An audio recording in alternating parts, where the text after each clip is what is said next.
Good morning student. Today we are going to continue the next part of our lesson mass media and history. Student, हमने हमारे last period में कुछ newspapers के नाम देखे थे कि उन न्यूज़पेपर्स के थ्रू किस तरीके से सोशल वर्किंग वगैरह की जाती थी। उसमें हमने ज्ञानोदय के बारे में देखा, दर्पण के बारे में देखा, प्रभाकर न्यूज़पेपर के बारे में और बंगाल गैजेट, ऐसे न्यूज़पेपर की इंफॉर्मेशन हमने ली थी। अब हमें यहाँ पर मैगजीन्स और जर्नल्स के बारे में सीखना है। हमने लास्ट पीरियड में ये भी देखा था कि जैसे न्यूज़पेपर्स जो है वो डेमोक्रेसी का इम्पोर्टेंट ऐसा फोर्थ कॉलम माने जाते हैं। Magazines and journals are periodical publications. Magazines और जर्नल्स जो होते हैं वो पीरियडिकल पब्लिकेशंस है। This category includes publications which are weekly, biweekly, monthly, bimonthly, quarterly, 6 monthly, annual etcetera. Magazines या फिर जो जर्नल्स वगैरह होते हैं ये अलग अलग कैटेगरी में पब्लिश किए जाते थे।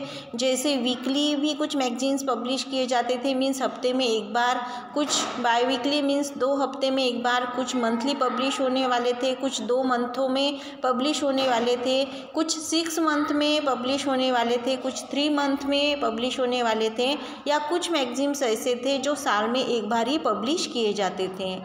There may be some chronicles which are published at no fix time. इसके अलावा कुछ क्रोनिकल्स भी थे जिनके पब्लिश करने का फिक्स ऐसा टाइम नहीं था। Do this in recent times many newspapers have introduced E newspapers. Recent times में बहुत सारे न्यूज़पेपर्स ने ई न्यूज़पेपर्स का भी इंट्रोडक्शन करवाया है। The e newspapers are being received well by the readers. E newspapers जो है वो बहुत अच्छी तरीके से रीडर्स की तरफ से रिसीव किए जाते थे। Learn to read a newspapers with the help of your teachers. ऐसे न्यूज़पेपर्स को अपने टीचर्स की हेल्प लेकर रीड करो। Bal Shastri Jambhekar started the first monthly magazine in Marathi. बाळ शास्त्री जांभेकर ने मराठी का सबसे पहला मंथली मैगजीन स्टार्ट किया। It was name Digdarshan. इसका नाम दिग्दर्शन ऐसा था। Among the periodicals Pragati now a different journal was started 1929। उसके बाद में जो पीरियडिकल्स थे उन पीरियडिकल्स में प्रगति नाम का भी एक डिफरेंट पीरियडिकल जर्नल यहाँ पर स्टार्ट किया गया था 1929 में, and edited by Trimbak Shankar Shejwalkar. और इसकी एडिटिंग करने का काम त्र्यंबक शंकर शेजवलकर ने किया। He wrote regularly in this historiographical journal. उन्होंने इस हिस्टोग्राफिकल जर्नल्स में रेगुलरली लिखा।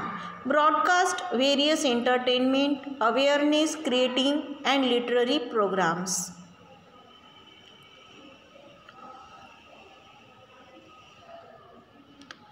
Of Maharashtra history and social movements. Maharashtra की हिस्ट्री और सोशल मूवमेंट्स के बारे में रेगुलरली उन्होंने इस न्यूज़पेपर में लिखा।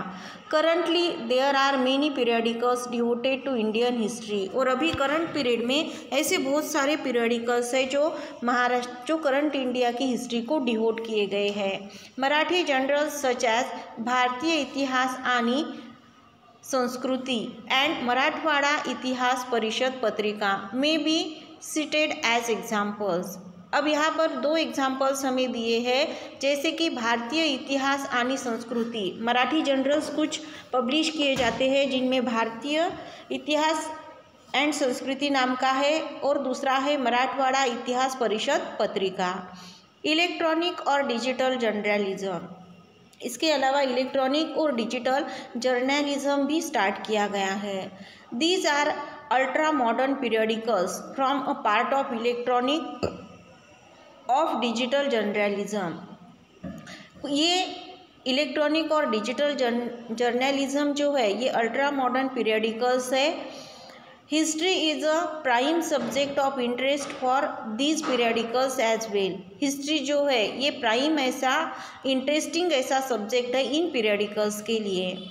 Many web news portals, social media, web channels, YouTube, etc. make historical content available to the audience readers. Many web news, बहुत सारे वेब न्यूज़ पोर्टल्स या फिर सोशल मीडिया या फिर वेब चैनल्स या फिर यूट्यूब जो है, ये इन ऑडियंस या रीडर्स को हिस्टोरिकल बहुत सारी इंफॉर्मेशन इसके थ्रू दी जाती है। नेक्स्ट यहाँ पर है radio. Indian Broadcasting Company, a private radio company, was the first one to broadcast daily programs. Indian Broadcasting Company ये एक ऐसी प्राइवेट रेडियो कंपनी है जो सबसे पहले डेली ब्रॉडकास्ट करती है प्रोग्राम का। Later the same company was taken over by the British government and named as Indian State Broadcasting Service. और उसके बाद में इसी सेम कंपनी को ब्रिटिश गवर्नमेंट ने लिया था और उन्होंने इसका नाम इंडियन स्टेट ब्रॉडकास्टिंग सर्विस रखा। On 8 June 1936 it was renamed as All India Radio और फिर 8 जून 1936 में उसे ऑल इंडिया रेडियो नाम से रीनेम किया गया। आफ्टर इंडिपेंडेंस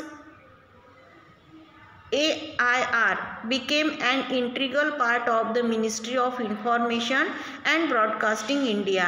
इंडिपेंडेंस मिलने के बाद में ऑल इंडिया रेडियो ये मिनिस्ट्री ऑफ इंफॉर्मेशन और ब्रॉडकास्टिंग का इम्पोर्टेंट ऐसा पार्ट बना। Initially it broadcasted governmental programmes and schemes. All India Radio के थ्रू गवर्नमेंटल प्रोग्राम्स और स्कीम्स को ब्रॉडकास्ट किया जाता था। It was named as Akashvani on the suggestion of the famous poet Pandit Narendra Sharma. और फिर इसे आकाशवाणी ऐसा नाम दिया गया और इसे आकाशवाणी नाम देने का suggestion famous poet Pandit Narendra Sharma ने दिया था। Akashvani broadcast various entertainment awareness creating and literary programmes. Akashvani बहुत सारे एंटरटेनमेंट और अवेयरनेस क्रिएट करने वाले और उसके साथ साथ लिटरेरी प्रोग्राम भी ब्रॉडकास्ट करते थे। It also broadcast special programmes for farmers, workers, the youth and women. इसके अलावा आकाशवाणी के थ्रू बहुत सारे स्पेशल प्रोग्राम्स भी ब्रॉडकास्ट किए जाते थे जो फार्मर्स, वर्कर्स, यूथ और वुमेन के लिए थे।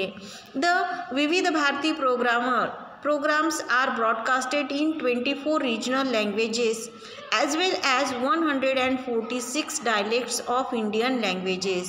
विविध भारती के प्रोग्राम जो है वो भी 24 रीजनल लैंग्वेजेस में और 146 डायलेक्ट ऑफ इंडियन लैंग्वेजेस में ब्रॉडकास्ट किए जाते थे। Lately, various news channels like radio मिर्ची are providing रेडियो सर्विसेज। अब उसके साथ साथ रेडियो मिर्ची नाम का भी एक चैनल उसमें तैयार किया गया जो रेडियो सर्विसेज यहाँ पर प्रोवाइड करता था। We will see the next part in our next period. Thank you.